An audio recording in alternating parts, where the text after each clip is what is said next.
सभी साथियों को जय श्री राम।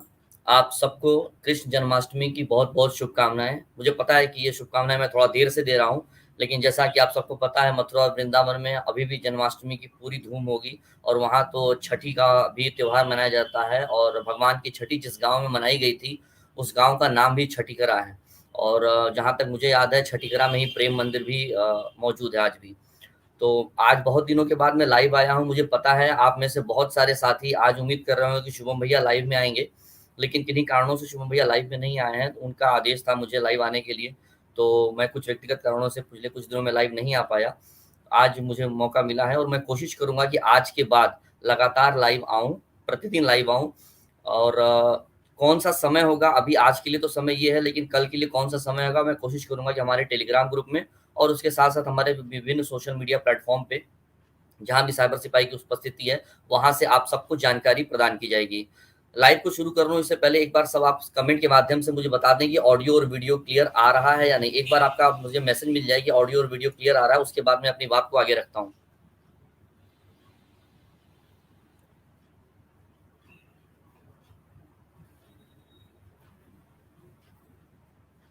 सुमन जी कह रही हैं नो वीडियो, क्या आप सबको वीडियो नहीं आ रहा है?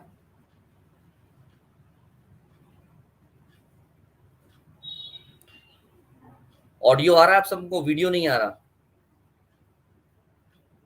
ये एक बार मैं चेक करता हूँ।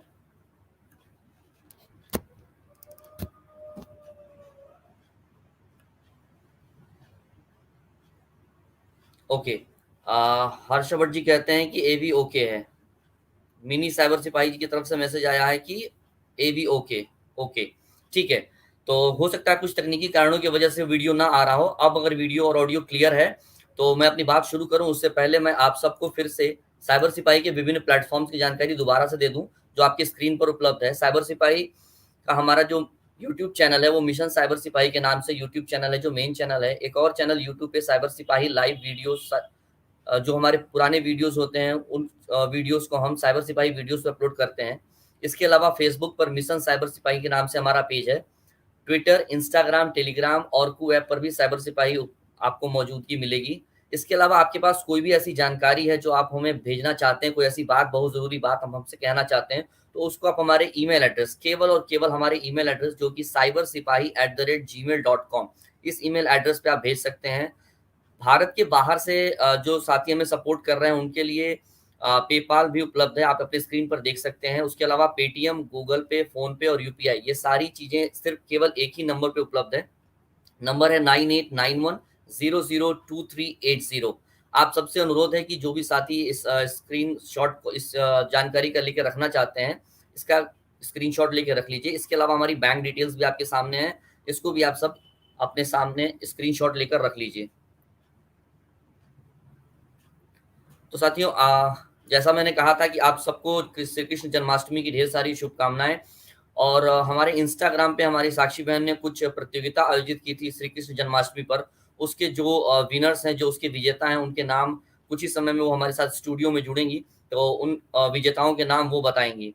इसके अलावा मैं आप सबको उन साथियों का विशेष आभार प्रकट करना चाहता हूँ, जो इस विकट परिस्थिति में साइबर सिपाही के हमेशा से सहयोग करने में रहे हैं। जिन साथियों ने आर्थिक सहयोग किया, जिन साथियों ने हमें संबल प्रदान किया और जो साथी अभी भी हमारे विभिन्न तरीकों से हमसे जुड़े हुए हैं, हमारे साथ हैं, उन सबका मैं हृदय से आभार व्यक्त करता हूँ।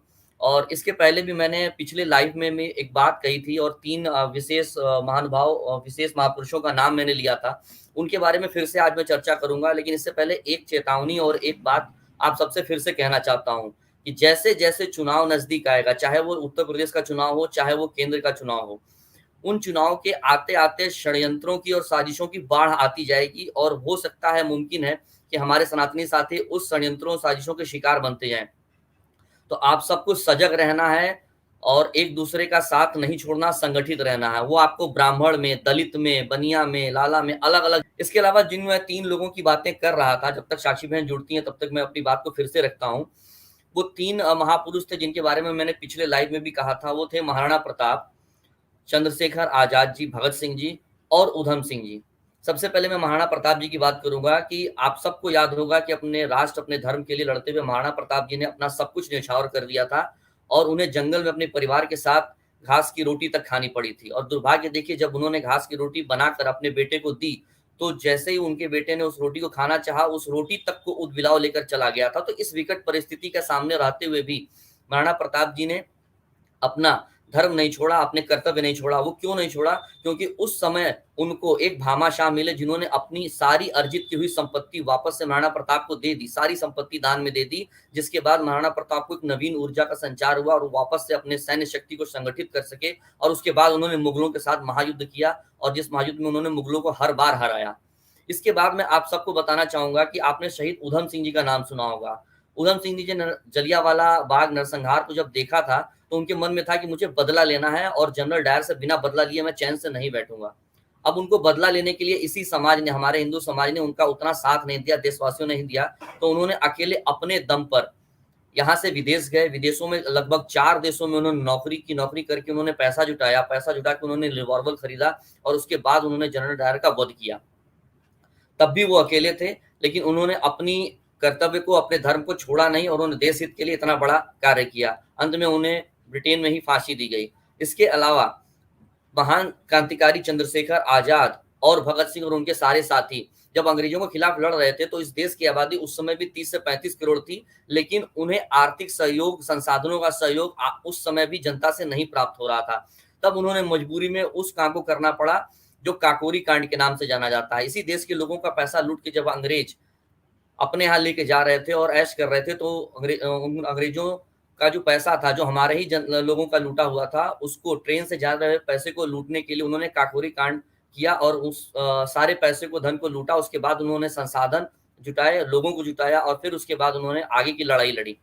तो इन तीनों कहानियों को बताने का सबसे बड़ा मेरा मुख्य उद्देश्य ये था कि हमें ये जानना पड़ेगा कि हमारे समकालीन में कौन ऐसे लोग हैं, कौन ऐसे क्रांतिकारी हैं, कौन ऐसे धर्म योद्धा हैं जो हमारे लिए लड़ रहे हैं, जिन्होंने अपना जीवन हमारे लिए खपा दिया।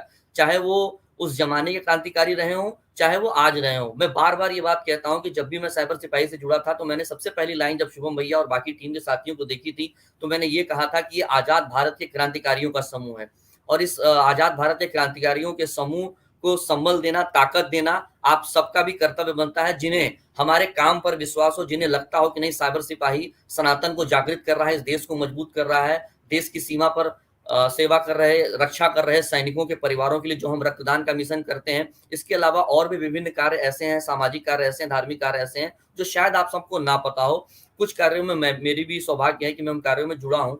तो आप सबसे अनुरोध है कि जो भी साथी सक्षम हो, आप अगर 10 रुपए के लिए सक्षम हो, तो आपको आर्थिक सहायता देना वैसा ही पुण्य का काम है, जैसा कोई आप धार्मिक कार्य में दान करके करते हैं, क्योंकि देश और समाज की रक्षा करना हर एक सनातनी का कर्तव्य है, और यही हमने अपने संस्कारों से सीखा है। मुझे लगता है कि साक्षी जी अभी उनसे जुड़ने में समय है, तो उन्होंने मेरे पास जानकारी भेज दी थी कि जिन साथियों ने हमें इंस्टाग्राम पे ज्वाइन किया था और उस प्रतियोगिता का हिस्सा रहे थे, उनके नाम हमें बताने होंगे। चलिए, जैसे ही साक्षी जी का मैंने नाम लिया, साक्षी जी हमारे साथ स्टूडियो में जुड़ चुकी हैं, तो मैं उनसे आग्रह करता हूँ कि स्टूडियो में आएँ और जो उन्होंने प्रतियोगिता आयोजित की थी जन्माष्टमी पर, उसके विजेताओं के नाम यहाँ पर बताएं। जय श्री राम साक्षी बहन, जय श्री राम। आपका ऑडियो म्यूट है, आप एक बार अनम्यूट कर लीजिए अपने आप को। जय श्री राम भैया। साइबर सिपाही परिवार के सभी दर्शकों को बहुत बहुत जय श्री राम, हर हर महादेव। जय श्री राम, जय श्री राम। सुना है आपने जन्माष्टमी पर कोई प्रतियोगिता आयोजित की थी और उस प्रतियोगिता के कुछ विजेता हैं, तो शायद वो लाइव आज देख रहे होंगे। तो मुझे उम्मीद है कि आपके पास उन तीनों विजेताओं के नाम होंगे। तो आप उस प्रतियोगिता के बारे में बताइए, और ये बताइए कि आपके मन में ऐसा कैसे आया कि आपको ये इस तरह की प्रतियोगिता आयोजित करनी है। उसके बाद फिर उनका नाम बताइएगा। जी साक्षी बहन। जी भैया। भैया आपका कैमरा ऑफ है, आप मुझे दिख नहीं पा रहे हैं। अच्छा, अभी भी फिर से कैमरा ऑफ हो गया? अब ऑन है, अब ऑन है। ठीक है जी जी भैया, तो ये प्रतियोगिता हमने इसलिए कराई थी क्योंकि साइबर सिपाही पहले इंस्टाग्राम पे था, तो लेकिन एक्टिव नहीं था।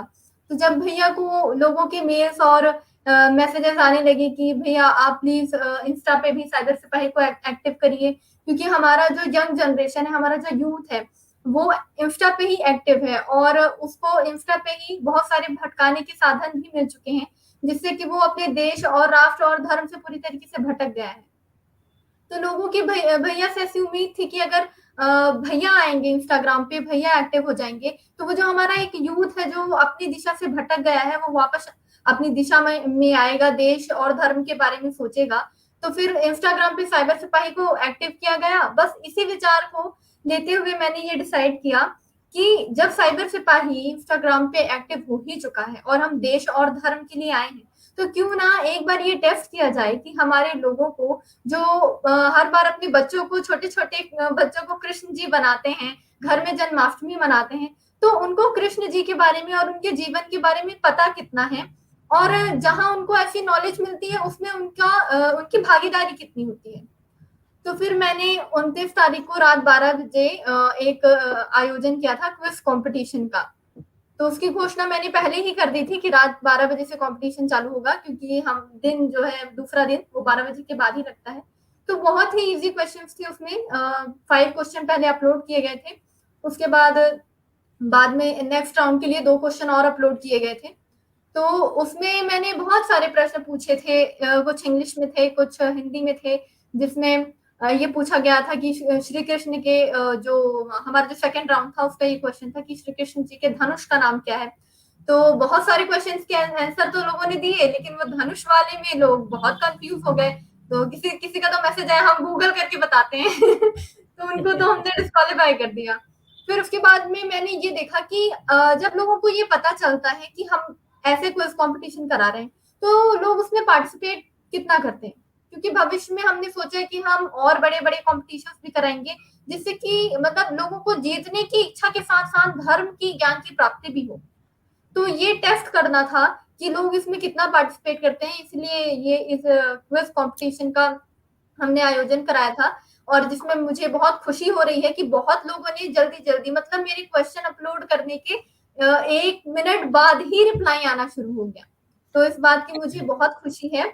और मैं एक सस्पेंस क्रिएट करना चाहूँगी थोड़ा-सा कि जितने भी हमारे विजेता हैं, फर्स्ट, सेकंड, थर्ड जिनकी पोजीशन है, तो अगर आप देख रहे हो, तो आपको अपना नाम जानने के लिए थोड़ा-सा इंतज़ार करना पड़ेगा, क्योंकि हम ये पूरी बातचीत करने के बाद लास्ट में विजेताओं का अनाउंसमेंट करेंगे, ताकि आप थोड़ा जुड़े तो रहें, कुछ बातचीत तो हो आपसे, कुछ हमें भी तो पता चले कि आपको वो कॉम्पिटिशन कैसा लगा। और इतने दिन तक साइबर सिपाही से आप नहीं मिले, इतने दिन तक लाइव पोस्टपोन रहा, आपके मन में क्या है, आप साइबर सिपाही को कैसे पीछे से मदद कर रहे हैं, ये सारे एक्सपीरियंस आप लोग अपने कमेंट के माध्यम से शेयर करिए। और आशीष भैया आए हुए हैं, आप उनसे पूछिए, उनका सालों साल का एक्सपीरियंस है कि वो और कैसे साइबर सिपाही को सपोर्ट करें, क्योंकि साइबर सिपाही एक ऐसे दौर में खड़ा है आज, जहाँ पे उसका साथ देने वाले तो ना के बराबर लोग हैं, लेकिन उसका विरोध करने वाले आज बहुत बड़ी संख्या में हैं। तो और साइबर सिपाही उसके बाद भी उन्हीं के साथ खड़ा है, उन्हीं के लिए लड़ रहा है और लड़ चुका भी है बीते कुछ दिनों में। तो ये बहुत सारी ऐसी चीजें हैं, अब आप लोगों को ये समझना पड़ेगा, हम लोगों को ये समझना पड़ेगा कि हम साइबर सिपाही को सपोर्ट कर तो रहे हैं, लेकिन हमको क्या इसके पीछे ये पता है कि हम सपोर्ट क्यों कर रहे हैं। थोड़ा सपोर्ट कर रहे हैं तो हमको थोड़ा ज्यादा सपोर्ट करना चाहिए, लोगों को इसके बारे में बताना चाहिए। क्योंकि एक बहुत कॉमन सी चीज आपने देखी होगी कि जब से ये सारा मैटर हुआ, जो भी दिल्ली में हुआ, उसके बाद भी और बड़े बड़े मैटर हो रहे हैं, हम सभी लोगों को उसकी जानकारी है, लेकिन कुछ ऐसी मजबूरियां हैं जो हम कैमरे पे अभी नहीं बोल सकते हैं। वो भविष्य में आपको शुभम भैया के माध्यम से पता चलेगा। और जितने भी मैटर्स हैं, सब में भैया का इन्वॉल्वमेंट है। इसका सबसे बड़ा प्रूफ ये है कि जो भी मैटर चल रहा है, मैं जानबूझ करके उसका नाम नहीं ले रही हूँ, आप सब समझदार हैं, आप समझ जाएंगे। तो उसमें हर चैनल अपना अपना पॉइंट ऑफ व्यू रख रहा है, वो अपने लाइव सेशंस कर रहा है, सब कुछ कर रहा है। साइबर सिपाही ही चुप क्यों है, या साइबर सिपाही ही लाइव क्यों नहीं आ रहा है? ऐसी कोई क्या खास मजबूरी है? तो ये चीज सोचना पड़ेगा कि बाकी जो चैनल्स हैं वो भी बहुत अच्छा काम कर रहे हैं, लेकिन वो बात कर रहे हैं उनके ऊपर, लेकिन साइबर सिपाही उनके ऊपर काम कर रहा है। तो जब वो काम करता है उसके ऊपर, तो उसको इतना समय नहीं मिल पाता कि वो अपनी बातें रख पाए। इसीलिए आज मैं और आशीष भैया आपके सामने आए हैं, और शायद शुभम भैया को भी पता नहीं होगा कि हम लोग उनकी मौजूदगी के बिना ये लाइव कर रहे हैं। तो आपको ये जानना बहुत जरूरी है कि बाकी चैनल्स जो हैं सब अच्छा काम कर रहे हैं, हम सब आपस में भाई बहन हैं, सब हमारे पिता बराबर है, माता बराबर है, सब कोई किसी का विरोध नहीं है। लेकिन बस आपसे ये निवेदन है, ये आग्रह है कि इस बात को समझिए कि साइबर सिपाही काम कर रहा है, शुभम भैया काम कर रहे हैं और इसमें आपका बहुत बड़ा सपोर्ट होने की आवश्यकता है। लगता है साक्षी बहन से हमारा संपर्क टूट गया। तो मैं तो ये देखता हूँ कि जब आदमी की विकट परिस्थितियाँ आती हैं, कुछ ऐसा होता है, तो उसमें भी मैं कुछ अपॉर्च्युनिटीज़ देखता हूँ। तो हो सकता है किसी वजह से अगर शुभम भैया नहीं आ रहे हैं, तो ये अपॉर्च्युनिटी है मुझे और साक्षी बहन को कि हम लाइव आकर आप सबों से बात कर सकें और अपनी बातें रख सकें। और इससे क्या होगा कि अगली बार जब भी हम आएँगे, तो हमारे अंदर भी वो ऊर्जा रहेगी, वो हमारे अंदर क्षमता रहेगी, हम बना पाएँगे जब हम आपके साथ बार-बार जुड़ते रहेंगे कि जिस प्रकार शुभम भैया आते हैं, अपनी बात को रखते हैं, चीज़ों को आपके सामने रिप्रेज़ेंट करते हैं, कुछ उस तरह हम भी कर पाएँगे। तो आज का लाइव सिर्फ इसलिए था क्योंकि हमें काफ़ी दिनों के बाद हम लाइव शुरू कर रहे थे, जन्माष्टमी की आप सबको शुभकामनाएँ देनी थी और उन विजेताओं के नाम बताने थे। उसके साथ-साथ आगे कैसे हम मैं कोशिश करूँगा कि कुछ महापुरुष जो हमारे समकालीन इस समय समाज के महापुरुष हैं, चाहे वो धर्म क्षेत्र से हों, चाहे वो सामाजिक कार्य कर रहे हों, चाहे वो हमारे आप सबको देख आप में से जितने साथी हमारे फेसबुक पेज को लाइव देखते होंगे या फेसबुक पेज पर देखते होंगे, अक्सर आप देखते होंगे कि सर्वेश तिवारी श्रीमुख जी का मैं अक्सर लेख प्रकाशित करता हूँ, जो विभिन्न प्रकार के मुद्दों पे होता है। उन्होंने 2 सबसे बेहतरीन किताबें लव जिहाद पर लिखी हैं। एक का नाम है परत और एक दूसरी का नाम मैं भूल रहा हूँ। तो उन चीज़ों को लेकर भी जो लेखक हैं, जो अलग-अलग विचारक हैं, कुछ ऐसे राष्ट्रवादी पत्रकार हैं, तो उनके साथ लाइव आकर बहुत सारे मुद्दे हैं जिन पर हमें चर्चा करनी है, अपने समाज को संगठित करना है, समाज को जागृत करना है। आप सभी कमेंट के माध्यम से बता सकते हैं कि आप क्या चाहते हैं, कौन-कौन से वो लोग हैं, कौन-कौन से वो महापुरुष हैं जिनको हम लाइव में लाकर अपनी चर्चा में शामिल करें। तो मैं कोशिश करूँगा कि कल से एक निश्चित समय तय करूँ और उस समय पर अब इस समय के समकालीन समाज के जो भी महापुरुष हैं, उनको लाऊँ और उसके साथ-साथ उनके साथ चर्चा करते हैं और जितने भी हमारे लोग हैं, जिनको हम अपने प्लेटफ़ॉर्म पे पहले भी बुला चुके हैं, उनको भी दोबारा से बुलाते हैं और इन चर्चा को कंटिन्यू रखते हैं क्योंकि जब तक ये चर्चा कंटिन्यू नहीं रहेगी, लोगों के अंदर जागृति नहीं आएगी और जब तक लोगों के अंदर जागृति नहीं आएगी, तब तक हम उस अधर्म से लड़ाई नहीं लड़ सकते, जिस अधर्म की लड़ने के लिए शुभम भैया ने सोशल मीडिया के इस प्लेटफ़ॉर्म को बहुत साल पहले शुरू किया था। आप सब में से बहुत सारी लोग जो है शुभम भैया और बाकी साथियों के बारे में पूछ रहे हैं, तो अभी फ़िलहाल जैसे साक्षी बहन ने कहा कि अभी वो उचित समय नहीं है जिसके बारे में हम बताएँ। जल्द ही शुभम भैया स्वयं लाइव आएँगे और स्वयं लाइव आने के बाद वो खुद ही बताएँगे कि करंट परिस्थिति क्या है, सिचुएशन क्या चल रही है और किन लोगों का क्या परिस्थिति है, क्या इस समय अच्छा, साक्षी बहन से हमारा संपर्क अभी भी जुड़ नहीं पा रहा है, मुझे लगता है थोड़ी देर में साक्षी बहन जुड़ जाएँगी। अगर वो नहीं जुड़ती हैं, तो अच्छा जुड़ चुकी हैं साक्षी बहन, तो मैं उम्मीद करूँगा कि जितनी जल्दी हो सके जी, साक्षी जी, आपका संपर्क जी, टूट गया जी, था, जी। तो मैं हम कोशिश करेंगे जितनी जल्दी हो सके उन विजेताओं के नाम बता दें। लेकिन उससे पहले मेरे मन में एक बात थी आपने प्रतियोगिता आयोजित की थी और आपने कहा था कि श्री रामचंद्र जी के धनुष का नाम क्या है? उस नाम को शायद आपने पूछा था, तो मैं भी उसमें पार्टिसिपेट करना चाहता हूँ और जो नाम मुझे पता है मैं आपको बता रहा हूँ। अब आप बताइएगा कि वो नाम सही है या गलत है? जहाँ तक मुझे पता है श्री रामचंद्र जी के धनुष का नाम कोदंड था। क्या जी सही है ये भैया, जवाब? एक थोड़ा-सा करेक्शन करूँगी इसमें कि जी, बिल्कुल। इसमें धनुष का नाम मैंने पूछा था, लेकिन मैंने श्री कृष्ण जी के धनुष का नाम पूछा था अच्छा, क्योंकि अच्छा। जी, रामचंद्र जी का के धनुष के बारे में तो हमने पूरी कहानियाँ देखी हैं, इसलिए जी। थोड़ा-सा चेंज किया था इसमें और मैंने श्री कृष्ण जी के धनुष का नाम पूछा था जिसका नाम शारंग धनुष था। सारंग, बिल्कुल। जी, जी और और और श्री कृष्ण भगवान ने जिस शंख को बजाया है महाभारत में और पूरे अपने जीवन काल में, उस शंख का नाम भी शायद बहुत कम लोगों को पता होगा। जहाँ तक मुझे पता है, उस शंख का नाम था पांचजन्य, अगर मैं सही हूँ जी, तो। जी, जी, बिल्कुल, बिल्कुल, बिल्कुल। बिल्कुल सही बात है। देखिए, लोग भी अपना उत्तर देना शुरू कर दिए हैं। जी, तो मैं ये कह रही थी, आप सभी को ये बता रही थी कि ये जो प्रतियोगिता आयोजित कराई गई है, ये हम भविष्य में ऐसी और बहुत अच्छी-अच्छी प्रतियोगिता आयोजित कराएँगे। इसमें आपने अक्सर देखा होगा कि जो माताएँ होती हैं, जो बहनें होती हैं, वो अपने छोटे भाइयों को, छोटे बच्चों को श्री कृष्ण बनाती हैं। कैसे उनके सर पे मोर-पंख लगा देंगी, मुरली उनको थमा देंगी और राधा रानी बीच में होंगी, छोटे से कृष्ण जी के साथ में राधा रानी। आप लोगों को थोड़ा-सा हिंट समझना होगा क्योंकि मेरा उद्देश्य बिल्कुल किसी की भावनाओं को ठेस पहुँचाना नहीं है।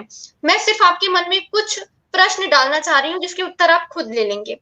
तो मैं जो हूँ शुभम भैया को पूरी तरीके से फ़ॉलो करने वाली इंसान हूँ।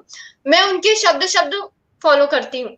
तो अब हम कैसा कॉम्पिटिशन कराएँगे भविष्य में कि हम अपने बच्चों को श्री कृष्ण, छोटे-छोटे बच्चों को श्री कृष्ण और राधा रानी के साथ में उनको लगा करके और फोटो उनकी फेसबुक पे, व्हाट्सएप पे हम हर जगह लोगों को टैग कर करके भेजते हैं। तो अब हम क्या करेंगे कि अब मुरलीधर बहुत हो गया, अब मुरलीधर के रख के पटक के थोड़ा-सा ये वाला कॉन्सेप्ट लगाना पड़ेगा। तो अब हम ऐसा आयोजन कराएँगे जिसमें आप अपने छोटे-छोटे बच्चों को मुरलीधर ना बनाएँ, चक्रधारी बनाएँ। और अपने बच्चों को बिल्कुल उनके हाथ में चक्र हो और वो बिल्कुल कोई श्लोक बोले भागवत गीता का, जैसे कि श्री कृष्ण जी ने अर्जुन को ज्ञान देते हुए, भागवत गीता का ज्ञान देते हुए कहा था, वो सारे श्लोक में से कोई भी एक श्लोक जो भी आपको पसंद हो, हतो वा प्राप्स्यसि स्वर्गम, जो भी जैसा भी आपको पसंद हो, वो एक श्लोक अपने बच्चे के मुख से आपको बुलवाना है और उसको चक्रधारी श्री हरि श्री कृष्ण बना करके और इंस्टा पे आपको वो फोटो लगानी है और हमें टैग करना है। जिसकी सबसे बेस्ट फोटो होगी, जिन्होंने सबसे अच्छा मंत्रोच्चारण किया होगा, श्लोक का उच्चारण किया होगा, हम फर्स्ट, सेकंड, थर्ड ऐसे करके उनको विनर घोषित करेंगे। इसका समाज में बहुत सबसे सुंदर। अच्छा इसका समाज में सबसे अच्छा उदाहरण जाएगा कि हमें, अगर हम कृष्ण जी को पूजते हैं तो हमको उनके हर एक रूप को पूजना होगा। अगर हम कृष्ण जी से प्रेम करते हैं तो हमें उनकी योद्धा प्रवृत्ति को भी अपनाना होगा, क्योंकि आज धर्म की मांग यही है। और अगर हम सोशल मीडिया पे एक्टिव हैं तो हमको अपना एक्टिवेशन दिखाना पड़ेगा कि हाँ, हम एक्टिव तो हैं, लेकिन हम धर्म को भले ही शारीरिक रूप से नहीं दे पा रहे हैं अपना समय, आर्थिक रूप से भले नहीं दे पा रहे हैं अपना समय, लेकिन हम मानसिक रूप से पूरे तरीके से उसको अपना समय दे पा रहे हैं। तो ऐसे हम आयोजन और कराएंगे। और आशीष भैया से मेरा बहुत-बहुत अनुरोध है कि भैया आप लोगों को ये ज़रूर बताइए कि आप क्योंकि इतने लंबे समय से जुड़े हुए हैं, साइबर सिपाही 6 साल में 6 बार बैन हुआ, उसके बाद भी साइबर सिपाही अभी भी निरंतर लगा हुआ है धर्म के कार्य में, राष्ट्र के कार्य में। अभी भी हम इतने बड़े संकट से जूझ रहे हैं भैया, हमारे जो व्यूवर्स हैं उनको तक नहीं पता है कि मतलब ऑफ कैमरा कितना बुरा परिस्थिति ऐसा देखना पड़ रहा है, कितने बड़े-बड़े काम हो रहे हैं।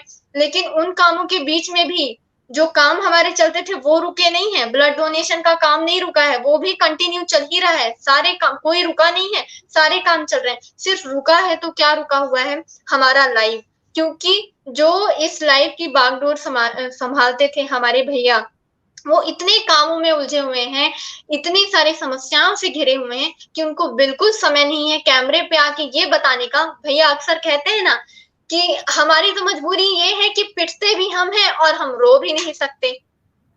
तो आप लोगों को बिना कहे ये समझना पड़ेगा। तो भैया से अनुरोध है कि भैया आप लोगों को कुछ ऐसे इशारे दीजिए कि वो उन लोगों को ये समझ में आए कि उनका सपोर्ट अभी साइबर सिपाही के लिए कितना आवश्यक है। बिल्कुल, आपके लाइव आने से पहले मैंने कई सारी बातें कही थी और उनमें जो 3 कहानियाँ मैंने बताई, उधम सिंह जी की, चंद्रशेखर आज़ाद जी की और महाराणा प्रताप की, वो कहानियाँ इसीलिए बार-बार मैं बताता हूँ या ज़िक्र इसलिए करता हूँ कि आपको लड़ने की वो जो ऊर्जा जो कहीं न कहीं कुछ समय के बाद समाप्त हो जाती है, वो वापस से मिले। लाइव ना आने का मतलब ये नहीं है कि धर्मयुद्ध समाप्त हो गया। लाइव आने का सिर्फ़ इतना मतलब है कि हम जो कार्य कर रहे हैं, हम जो जागृति फैला रहे हैं, उसमें हम एक-दूसरे के आमने-सामने हैं और चीज़ों को एक-दूसरे को बता पा रहे हैं। इसके अलावा ये आप हमेशा मान कर चलिए कि ये धर्मयुद्ध है और ये कभी नहीं रुकने वाला, ये अनंत काल से चला आ रहा है, धर्म और धर्म की लड़ाई और हमेशा चलती रहेगी। और जो बात आपने कही कि हम सब जन्माष्टमी पर अपने-अपने बच्चों को मुरली दे देते हैं और उन्हें छोटा-सा बाल रूप में करके उनकी एक छोटी-सी सुंदर छवि वाली फ़ोटो और वीडियो बनाते हैं। चलिए ये कार्य हम सच में बहुत सारे वर्षों से करते आ रहे हैं और मैंने आज और कल भी शायद जन्माष्टमी के ऊपर जो अपना पोस्ट लिखा था, मैंने अपने फ़ेसबुक पोस्ट पे लिखा था, उसमें मैंने इन्हीं चीज़ों का ज़िक्र किया भी था। तो शुभम भैया की एक कविता भी है और सहिष्णुता पे है। उस कविता की जो 2 पंक्तियाँ का पहली लाइन आपने कही कि मुरली धर के रख के पटक के, खुद को चक्रधारी विष्णु हो जाने दो, एक बार फिर से भारत को सच में असहिष्णु हो जाने दो। तो ये ज़रूरत है। अगर श्री कृष्ण जी अगर 5 वर्ष, 6 वर्ष या ज़्यादा से ज़्यादा 7 वर्ष तक वृंदावन में रहे, उसके बाद उन्होंने अपनी रासलीला, अपनी माखन लीला और अपनी बाल लीला को समाप्त करके मथुरा प्रयाण किया, मथुरा के बाद वो द्वारिका गए और उसके बाद उन्होंने अपने पूरे जीवन, जो उनका पूरा जीवन 125 वर्ष का था, उस पूरे जीवन में उन्होंने केवल रासलीला नहीं की, केवल माखन लीला नहीं की या केवल बाल लीला नहीं की। जो उन्होंने योद्धेय प्रवृत्ति दिखाई, जो उन्होंने धर्मयुद्ध कैसे लड़ा जाता दिखाया, जो उन्होंने दिखाया कि राजनीति और कूटनीति से किस प्रकार अधर्म के खिलाफ लड़ा जाता है। अगर हमें अधर्म के खिलाफ लड़ने पे थोड़ा बहुत छल का प्रयोग भी करना पड़े तो वो भी किया जाता है। तो हम अपने बच्चों में उस प्रवृत्ति को क्यों नहीं ला पा रहे हैं? अगर कोई बच्चा बचपन में कृष्ण बन रहा है, तो अगर उम्र के साथ-साथ बड़े होते हुए, तो जैसे भगवान श्री कृष्ण उम्र के साथ बड़े होने पे अलग-अलग ज़िम्मेदारियाँ निभाई, उन्होंने सबसे पहले किस राक्षस को मारा, क्यों मारा, उसने क्या अधर्म किया था, उसके बाद उन्होंने क्या किया, ये कहानियाँ भी तो हमें अपने बच्चों को बतानी पड़ेंगी। हमें मुरली के उम्र तक ही अपने बच्चों के हाथों में रखनी है। उसके बाद उन्हें चक्र पकड़ाना ही पड़ेगा और जब तक हाथ में चक्र नहीं आएगा तब तक अधर्मियों का नाश नहीं होगा। तो इस लाइव को जितने लोग देख रहे हैं, मैं आप सबसे अनुरोध करूँगा, आप सबके घरों में बच्चे होंगे, आप बिल्कुल उन्हें बाल रूप में सजाइए, उन्हें करिए। लेकिन जैसे-जैसे आपके घर के बच्चे बड़े हो रहे हैं, आपके घर में सबसे पहली बात तो सनातन धर्म के जितने भी धर्म ग्रंथ हैं, हमारा इतना बड़ा सनातन धर्म है, इसके इतने बड़े-बड़े ग्रंथ हैं। आप सबसे बड़ी बात है कि हमारे घरों में वो धर्म ग्रंथ ही नहीं होते।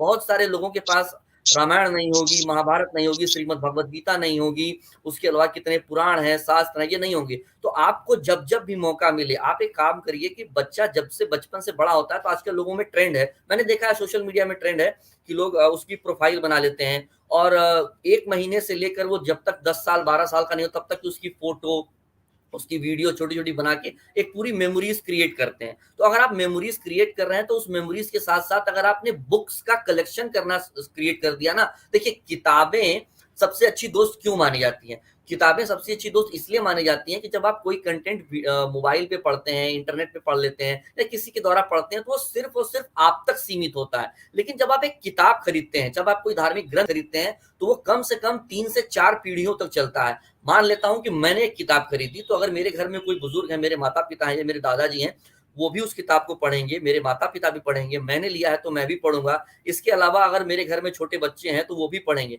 तो किताबें सबसे अच्छी दोस्त होती हैं और जो हमारे धार्मिक ग्रंथ हैं, उनसे अच्छा दोस्त कोई नहीं हो सकता। तो मैं आप सबसे आग्रह करता हूँ कि श्री कृष्ण के बाल स्वरूप का वंदन हम भी करते हैं, आप भी करते हैं, करिए, अच्छी बात है। लेकिन उस धार्मिक ग्रंथ को भी लाइए, उस चक्र के बारे में बताइए, उस धर्म युद्ध के बारे में बताइए, जिस धर्म युद्ध में महाभारत के धर्म युद्ध में श्री कृष्ण जी ने गीता का उपदेश दिया था और वो समकालीन नहीं, उस हमेशा हर कालीन, हर युग के लिए महत्वपूर्ण है। और जहाँ तक साक्षी बहन आपने कहा कि साइबर सिपाही से कैसे जुड़े, तो एक बार फिर से मैं बताना चाहूँगा, बहुत सारे साथियों को पहले से भी पता होगा कि जैसे हर किसी के मन में कहीं न कहीं होता है कि इस देश में क्या चल रहा है। 2014 से पहले, मोदी जी के आने से पहले जो देश का माहौल था, रोज़ नित नए घोटाले हो रहे हैं, कभी हमारे जो राम सेतु के तोड़ने की बात हो रही है, कभी ये कहा जाता है अदालतों में कि राम तो थे ही नहीं, राम तो एक काल्पनिक पात्र हैं, आप उनके जन्म का प्रमाण लेके आइए, बाकी सारी बहुत सारी चीज़ें हो रही थी और मैं चीज़ें बचपन से देखता आ रहा था। और हमारे भी बचपन में जिस समय हम बहुत छोटे थे तो सोशल मीडिया प्लेटफ़ॉर्म नहीं था, हम सिर्फ़ मेन स्ट्रीम मीडिया टीवी देखते थे, उसमें भी सिर्फ़ दूरदर्शन था। जहाँ की हर किसी का मत विचार आते नहीं थे, कुछ लिमिटेड होते थे, उन्हीं के आते थे। समय के साथ-साथ सोशल मीडिया आया, सोशल मीडिया पे बातें मैंने भी लिखनी शुरू की। फिर मैंने सोशल मीडिया के माध्यम से ही देखा कि एक ऐसा प्लेटफ़ॉर्म है, एक ऐसा साइबर सिपाही एक मंच है, जहाँ पे लगता है कि जो विचार मेरे हैं, वही विचार शुभम भाई अपने वीडियोज़ में प्रकट कर रहे हैं। तो मुझे लगा मुझे इनसे कॉन्टैक्ट करना चाहिए। फिर मैंने कॉन्टैक्ट किया, ईमेल किया, साइबर सिपाही की मेंबरशिप उस समय होती थी, मैंने मेंबरशिप ली। फिर कुछ ही समय के बाद उनका जो हमारा एक वार्षिक कार्यक्रम होता है जिसमें सारे साइबर सिपाही के जो मेंबर्स होते हैं वो मिलते हैं, अपनी-अपनी बातें रखते हैं।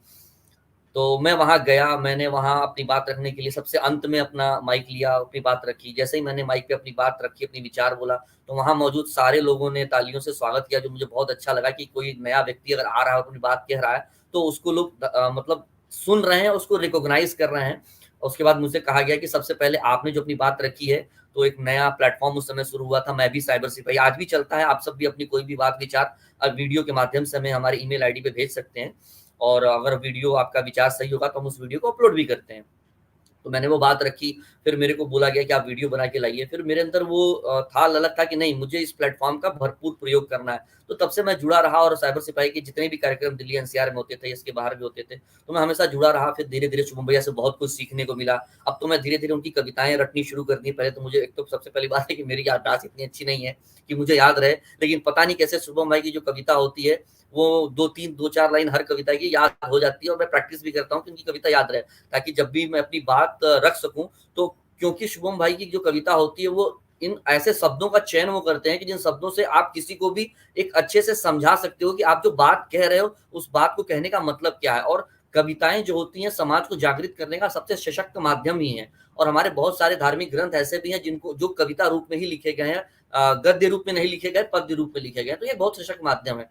तो तब से अब तक ये अनवरत जारी है और हमेशा अनवरत जारी रहेगा। जो साथी बार-बार शुभम भैया और बाकी लोगों के बारे में पूछ रहे हैं, आप सबको फिर से बताना चाहूँगा कि शुभम भाई स्वयं जब लाइव आएँगे तो उस विषय पर चर्चा करेंगे। फिलहाल हमारा जो इस समय आज में लाइव आने का मामला ये था कि हम इस लाइव को शुरू कर रहे हैं। आज से प्रतिदिन लाइव होगा। समय क्या होगा, कितने बजे होगा, हम कोशिश करेंगे अपने टेलीग्राम के ग्रुप में बता देंगे या अपने सोशल मीडिया के विभिन्न प्लेटफ़ॉर्म्स पे, फेसबुक पे, इंस्टाग्राम पे बता देंगे। वो आज शाम को हम लोग मिलके तय कर लेंगे। और एक और हमारी कोशिश होगी कि आज के समकालीन जितने भी महापुरुष हैं, जिनसे आप भी परिचित हैं, हो सकता है बहुत सारे लोगों से आप परिचित ना भी हों, तो उनको भी हम इस प्लेटफ़ॉर्म पे बुला के उनसे चर्चा करेंगे और ये धर्म का कार्य निरंतर जारी रहेगा। इससे आप बेफ़िक्र रहें, निश्चिंत रहें, ये अब लगातार चलता रहेगा, रुकेगा नहीं। एक पड़ाव आता है कभी-कभी, उस पड़ाव पे हमें रुकना पड़ता है। पुरानी कहावत है कि लड़ाई में कभी-कभी 2 कदम पीछे इसलिए हटाना पड़ता है कि हमें 4 कदम आगे जाना है। तो अगर 4 कदम आगे जाना है, तो 2 कदम पीछे करना पड़ेगा। और आज के लाइव को जिन लोगों ने सपोर्ट किया, जिन लोगों ने साथ दिया, उन सबका बहुत-बहुत धन्यवाद करता हूँ। साक्षी बहन, अब मुझे लगता है कि उन नामों को लेने का समय आ गया है, फिर उसके बाद हम लाइव के एंड की तरफ चलेंगे। जी, आप बताएँ। जी। तो अब आप सभी को मैं बता ही देती हूँ, बहुत लंबा इंतज़ार हो गया है। तो इसमें सबसे पहले मैं जो हमारे 3rd पोज़ीशन प्राप्त करने वाले व्यक्ति हैं, उनका नाम है, उनकी आईडी है, वैसे उनका नाम नहीं बताया गया है। अगर वो देख रहे होंगे तो प्लीज़ हमें बताएँ अपने कमेंट के माध्यम से। जो जिन्होंने 3rd पोज़ीशन प्राप्त की है, उनकी आईडी का नाम है शर्मा जी, इंस्टाग्राम पे। मैंने क्वेश्चन अपलोड किए थे 12:02 पे और इनका रिप्लाई आया है 12:07 पे। तो आपको बहुत-बहुत बधाई, बहुत-बहुत साधुवाद। आपके 7 में से 5 आंसर करेक्ट रहे हैं। इसके लिए आपको बहुत-बहुत धन्यवाद देते हैं और आपने 7 में से 5 जवाब सही दिए। और हमारे जो 2nd पोज़ीशन जिनकी आई हुई है, जिन्होंने 2nd पोज़ीशन प्राप्त की है, उनकी आईडी का नाम है ओजस्वी पुधीर। अगर आप देख रहे हो भैया तो प्लीज अपने कमेंट के माध्यम से बताइए। और इनके भी सारे आंसर्स सही हैं, मतलब 7 में से 5 आंसर सही हैं और इन्होंने 12:05 पे सभी प्रश्नों का उत्तर दिया। इनको भी बहुत-बहुत बधाई, बहुत-बहुत साधुवाद। आपका बहुत अच्छा परफॉर्मेंस रहा। और अब लास्ट में जो 1st पोज़ीशन जिन्होंने प्राप्त की है, इनकी टाइमिंग इतनी गजब की है, ऐसा लग रहा था कि ये बिल्कुल नजर गड़ा करके बैठे हुए हैं। और मुझे ये बताते हुए बहुत खुशी हो रही है कि इनकी मतलब सारे आंसर सही हैं, एक भी आंसर गलत नहीं है। और इनकी टाइमिंग इतनी बढ़िया है कि अगर हम ऐसा भी सोचें कि गूगल करके इन्होंने देख लिया होगा, तो मैंने 12:02 पे क्वेश्चन अपलोड किए हैं और मेरा जो, जैसे मैंने शुरू में बताया कि मैंने 5 क्वेश्चन अपलोड किए थे, फिर मैंने लास्ट 2 क्वेश्चन है वो अपलोड किए थे। तो 5वां क्वेश्चन अपलोड करते-करते 12:03 हो गया था और फिर इनके सारे के सारे आंसर मेरे को 12:03 पे ही मिले। तो बहुत-बहुत बधाई देती हूँ। इनका नाम है कविंद्र पांचाल। अगर भैया आप देख रहे हो तो कृपया अपने कमेंट के माध्यम से इस बात को बताइए। और इनके सारे के सारे आंसर सही हैं और मुझे बहुत-बहुत खुशी हुई कि इतना जल्दी इनका रिप्लाई आया और इनको इतना ज्ञान है।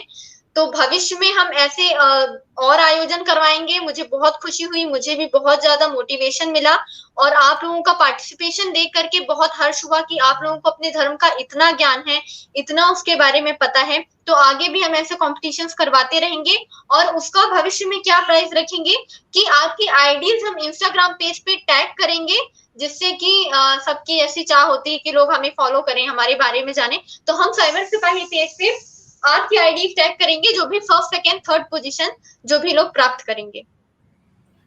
बहुत सुंदर। सभी को बहुत-बहुत बधाई, जिन जो भी तीनों साथी हमारे विजेता घोषित हुए हैं। और कई साथी हमसे इसमें कमेंट में पूछ रहे हैं कि पुरस्कार में क्या मिला? तो मैं इतना कहना चाहूँगा कि अगर भविष्य में आप हमसे जुड़े रहेंगे तो निश्चित ही पुरस्कार भी प्राप्त होगा। और अगर आप चाहेंगे तो सबसे बड़ा पुरस्कार, आप सबको अपनी बात रखने के लिए मैं यहाँ पे प्लेटफ़ॉर्म उपलब्ध कराने के लिए भी तैयार हूँ। आप सब हमारे साथ लाइव आइए, जो भी विजेता होंगे उन्हें हम लाइव लेके आएँगे। और धर्म के बारे में, राष्ट्र के बारे में अगर आप अपने कोई विचार साइबर सिपाही के प्लेटफ़ॉर्म के माध्यम से रखना चाहते हैं, दुनिया के सामने आकर, कैमरे के सामने, तो इसके लिए स्वागत है। और जो विजेता होंगे उनमें से किसी 1 या 2 विजेताओं को हम प्लेटफ़ॉर्म पर लाकर मंच भी प्रदान करने के लिए तैयार हैं। आपका क्या विचार है साक्षी इस पर? बिल्कुल भैया, ये तो बहुत बड़ी बात है। हिम्मत चाहिए ये बात बोलने के लिए, मेरे मन में भी था, लेकिन मैंने इस बात को कहा नहीं। आपने इतनी बड़ी अनाउंसमेंट कर दी, बहुत बड़ी बात है। साइबर सिपाही चैनल पे आ जाना मतलब जीवन धन्य होने के बराबर है। तो बहुत बड़ी बात है ये, और आप लोगों को इसके लिए और ज़्यादा मेहनत भी करनी पड़ेगी। अब सोचिए कि कैसे-कैसे प्रश्न आएँगे। तो बिल्कुल तैयारी में रहिए, धर्म ग्रंथों का अध्ययन करते रहिए, और सबसे महत्वपूर्ण बात है कि साइबर सिपाही को सपोर्ट करते रहिए। और अगर आप विजेता बनना चाहते हैं और बन करके साइबर सिपाही पे आना चाहते हैं, तो मैं आपको जैसे इम्पोर्टेंट क्वेश्चंस होते हैं ना हर चीज में, एग्जाम देने जाते हैं तो टीचर से पूछते हैं 2-4 दिन पहले, सर कुछ इम्पोर्टेंट क्वेश्चंस बता दीजिए जिससे हमारे मार्क्स और अच्छे आ जाएं। और जो बच्चे पढ़ते नहीं बिल्कुल, वो बोलते हैं कि हम पास हो जाएं, ऐसे ही क्वेश्चन बता दीजिए। तो अगर आपको जीतना है भविष्य में ऐसे कार्यक्रम में, ऐसी प्रतियोगिताओं में, तो मैं आपको बोलूंगी कि आप एक काम करिए, साइबर सिपाही पे जो 9 दिन की भागवत कथा चली है स्वामी जी की, जिसमें जिसमें उन्होंने पूरा गीता का ज्ञान बताया है, वो डे 6, डे 1, डे 5 ऐसे करके पूरी अपलोड है साइबर सिपाही पे। आप लोगों पे टच करके उसको देखिए, या तो यति बाबा सीरीज प्लेलिस्ट में चले जाइए, उससे देखिए, आपको पूरा का पूरा ज्ञान मिल जाएगा। पूरी की पूरी जितनी भी चीजें हैं उसमें, क्विज कंपटीशन में आने वाली जितने भी क्वेश्चंस है, पूरा सार जो है ना स्वामी जी के श्रीमुख से सुनना, ये बहुत बड़ी बात है। और वो भी बिना किसी कॉस्ट के, फ्री ऑफ कॉस्ट आपको सुनना, ये बहुत बड़ी बात है। तो आप उसको सुनिए। जब मैं बहुत ज्यादा दुखी थी, बहुत ज्यादा डीमोटिवेटेड थी, ये जो भी वातावरण चल रहा था उस कारण से, और बहुत परेशान थी क्योंकि कहीं से भी कोई अच्छी खबर सुनने को नहीं मिल रही थी, एक के बाद एक कोई ना कोई बुरी खबर ही मिल रही थी। तो फिर मैंने अचानक ही एक दिन स्वामी जी की भागवत कथा सुनी, जो स्वामी जी ने चैनल पे भैया के साथ में की थी।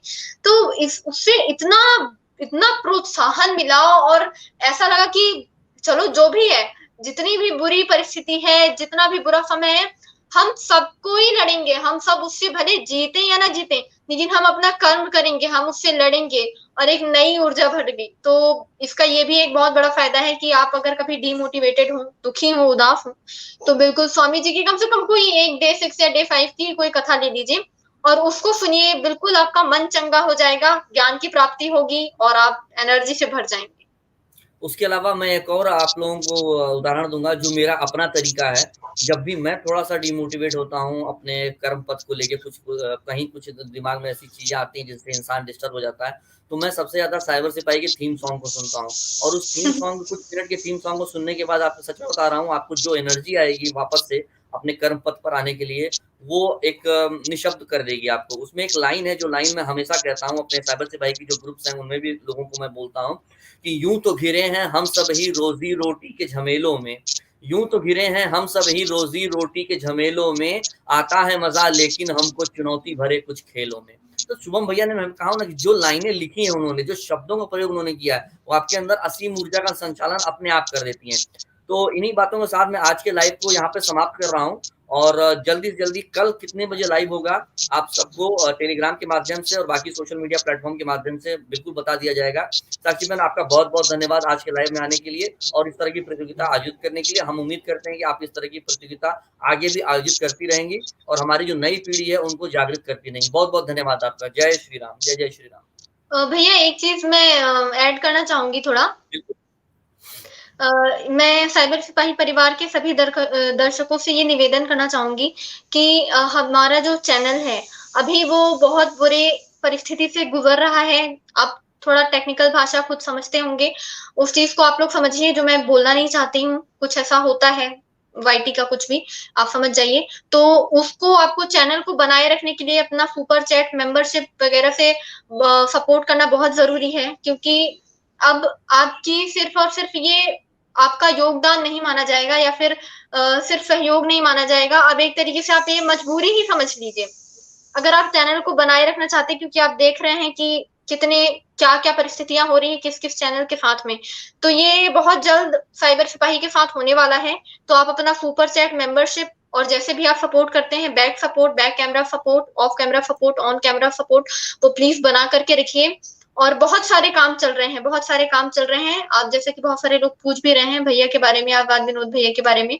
तो 3 सितंबर को उनकी हियरिंग है। ईश्वर से प्रार्थना करिए कि अगले लाइव में विनोद भैया हमारे साथ हों, हमारे अगल-बगल में हों और हम लोगों को मौका मिले उनसे बात करने का। तो ईश्वर से प्रार्थना करते रहिए और साइबर सिपाही को आर्थिक सहयोग की अब ज़रूरत है और आप इसको अपनी मजबूरी ही समझ लीजिए। प्लीज़ सहयोग करिए, क्योंकि आपके सहयोग के बिना ये युद्ध हम हार भी सकते हैं। इन्हीं शब्दों के साथ अपनी वाणी को विराम देती हूँ। आप सभी को हर हर महादेव, जय श्री राम। जय जय श्री राम साक्षी बहन, जय जय श्री राम। बस आपकी आखिरी लाइन को मैं एक बार थोड़ा सा करेक्ट करना चाहूंगा कि सत्य कभी भी पराजित नहीं होता, सत्य हमेशा विजेता होता है और अंत में सत्य की ही विजय होगी। इस बात को हमेशा निश्चित तौर पे आप सब अपने मन में बैठा लीजिए। सत्य कभी भी पराजित नहीं होता, परेशान हो सकता है, पराजित कभी नहीं हो सकता। बहुत बहुत धन्यवाद। जय श्री राम। और मैं एक बार फिर से साइबर सिपाही के विभिन्न प्लेटफॉर्म्स की जानकारी आप सबके स्क्रीन पर फ्लैश कर दे रहा हूँ। इसकी स्क्रीनशॉट लेके आप सब रख लीजिए। और हमारे यूट्यूब चैनल के दोनों चैनल हैं, मिशन साइबर सिपाही, जिस पर लगभग 1,78,000 के आसपास सब्सक्राइबर हैं, इसको भी आप सब्सक्राइब कर लीजिए। और दूसरा हमारा जो चैनल है, जो हमारा बैकअप चैनल है, साइबर सिपाही वीडियोस, इसको भी जरूर लाइक कर लीजिए, सब्सक्राइब कर लीजिए। क्या पता इस चैनल पे कभी कोई प्रॉब्लम आती है तो हमारा बैकअप चैनल हमेशा रेडी होना चाहिए। तो बैकअप चैनल पर भी आप सब अपने लाइक्स कर लीजिए। जो लोग सब्सक्राइब कर सकते हैं सब्सक्राइब कर लीजिए। इसके अलावा हमारे विभिन्न platform Facebook, Twitter, Instagram, Telegram और कोई आपकी जानकारी भी स्क्रीन पे आपको दिखाई दे रही होगी। कोई भी जानकारी आपको देनी है, कुछ लोगों को मैं देख रहा था कि कमेंट्स बॉक्स में कुछ जानकारी देने की कोशिश कर रहे थे, नंबर दे रहे थे। तो सबसे पहली बात है कि नंबर कभी भी अपने लाइव में या कभी भी कमेंट सेक्शन में इस तरह मत दीजिए। आपको कुछ भी जानकारी देनी हो, कुछ भी बातें बतानी हो तो हमारे ईमेल आईडी cybersipahi@gmail.com इस पर भेजिए। इसके अलावा जो साथी सहयोग करना चाहते हैं उनके लिए पेटीएम, गूगल पे, फोन पे और यूपीआई आईडी के लिए एक ही नंबर है, जो नंबर आपके स्क्रीन पर है 9891002380। इसके अलावा जो साथी हमें भारत के बाहर से देख रहे हैं उनके लिए पेपाल, उसकी आईडी साइबर सिपाही, और उसके अलावा बैंक अकाउंट डिटेल्स भी हमारी स्क्रीन पर है। आप सब साथियों से अनुरोध है, जो भी इसका स्क्रीनशॉट लेना चाहते हैं इसका स्क्रीनशॉट ले लीजिए। बाकी कल के लाइव में कब कितने बजे आएंगे आपको जानकारी दी जाएगी। तब तक के लिए अपना ध्यान रखिए, संगठित रहिए और धर्म की रक्षा के लिए आगे बढ़ते रहिए। धन्यवाद। जय जय श्री राम।